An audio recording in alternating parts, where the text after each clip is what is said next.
Hello, good afternoon everybody. कल की class में हम लोगों ने बात की थी डायग्नोस्टिक क्लासिफिकेशन के बारे में कि हमें उसकी आवश्यकता क्यों पड़ती है। आज हम नेक्स्ट टॉपिक ले रहे हैं कि इन क्लासिफिकेशन सिस्टम को कितने पार्ट्स में डिवाइड किया गया है। तो बेसिकली इन्होंने इसको दो पार्ट्स में डिवाइड किया है, international and Indian classification system. International first है आपका और इंडियन सेकंड है। तो आज हम फर्स्ट को डिस्कस करेंगे।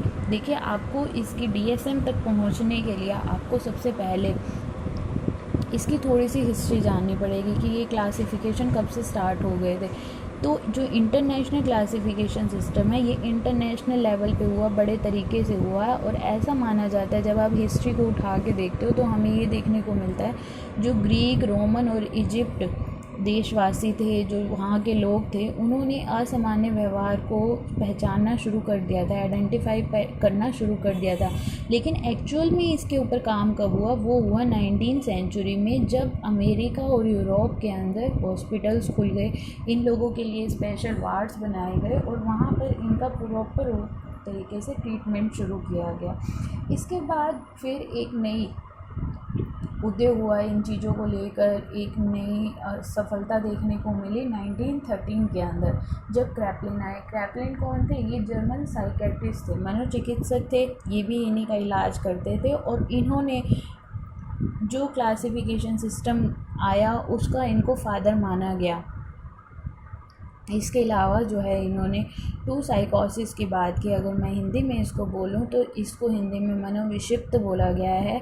इन्होंने दो तरह की मेंटल प्रॉब्लम्स की बात की। सबसे पहले इन्होंने डिमेंशिया प्रेकोक्स के बारे में बताया, और जिसको आज के प्रेजेंट टाइम में सीज़ोफ्रेनिया भी बोला जाता है। ये सीज़ोफ्रेनिया क्या है? ये एक तरह का मेंटल डिसऑर्डर है जिसके अंदर एक व्यक्ति सामान्य व्यवहार से, नॉर्मल बिहेवियर से खुद को दूर ले जाता है। उसके अंदर असामान्यता देखने को मिलती है, एक अलग सिचुएशंस में अलग अलग तरह की वो बिहेव करता है।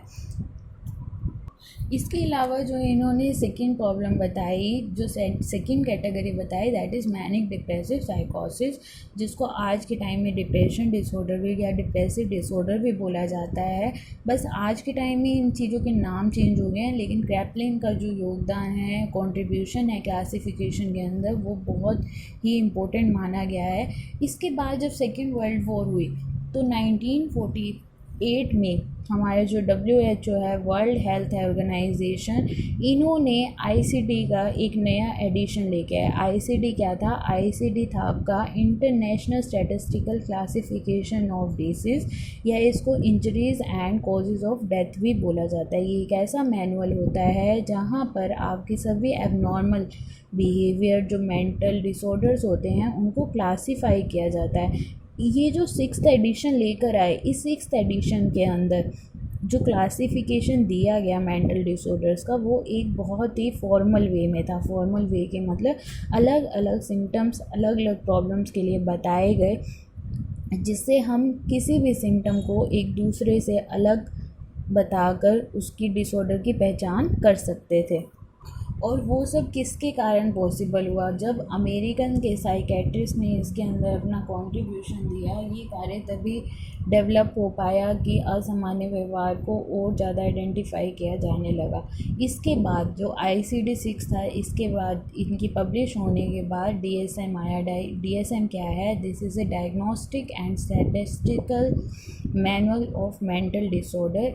इसको DSM 1 भी कहा गया। देखिए, ये अक्सर क्वेश्चन पूछा भी जाता है कि DSM की फुल फॉर्म क्या है, या ये कब इस्टेब्लिश हुआ, पब्लिश हुआ। तो ये 1952 में आया। इसके बाद जो इसको कुछ खामियों को पूरा करने के लिए, क्या खामी थी इसके अंदर, क्या कमी थी, इसके अंदर लैक ऑफ कंसिस्टेंसी थी DSM 1 के अंदर, इसीलिए DSM 2 को बनाया गया 1968 के अंदर। अब धीरे धीरे इनके अंदर कुछ मेजर चेंजेस होते गए। फिर DSM 3 आया 1980 में। इसी के साथ साथ जब DSM 3 आया तो ICD के अंदर भी कुछ चेंजेस किए गए। ICD के बारे में, इंटरनेशनल क्लासिफिकेशन डिजीज़, ये मैं आपको बता चुकी हूँ। तो इसके साथ इसका भी ICD-9 का जो है पब्लिकेशन वो आ गया, जो कि स्पीज़र ने दिया। स्पीज़र क्या थे, अमेरिकन साइकेट्रिस्ट थे। फिर इसके बाद DSM-3 को फिर से रिवाइज़ किया गया, DSM-3R आया 1987 में। देखिए आपको बहुत डिटेल में करने की ज़रूरत नहीं है, लेकिन आपको पता होना चाहिए, अक्सर एग्ज़ाम में पूछा जाता है कि ये कब आया, DSM-3 के बाद क्या 4th आया था या 4R आया था। तो इन सब चीज़ों के बारे में हमें पता होना चाहिए। जो DSM-4 आया 1994 में, उसके अंदर कुछ मटेरियल को ऐड किया गया, उसके अंदर वैसे चेंजेस नहीं किए, लेकिन उसके अंदर कुछ एडिटिंग की गई। और इसके बाद जो DSM-4TR आया, इसके अंदर स्पेसिफिक क्या था कि 250 के आसपास, 250 के आसपास डिसऑर्डर्स थे जो कि मेंटल प्रॉब्लम रिलेटेड थे, और इनके अलग अलग सिम्टम्स और ट्रीटमेंट के बारे में मेंशन था। तो कल हम इसकी क्लासिफिकेशन ऑफ DSM-4TR के बारे में डिटेल में पढ़ेंगे।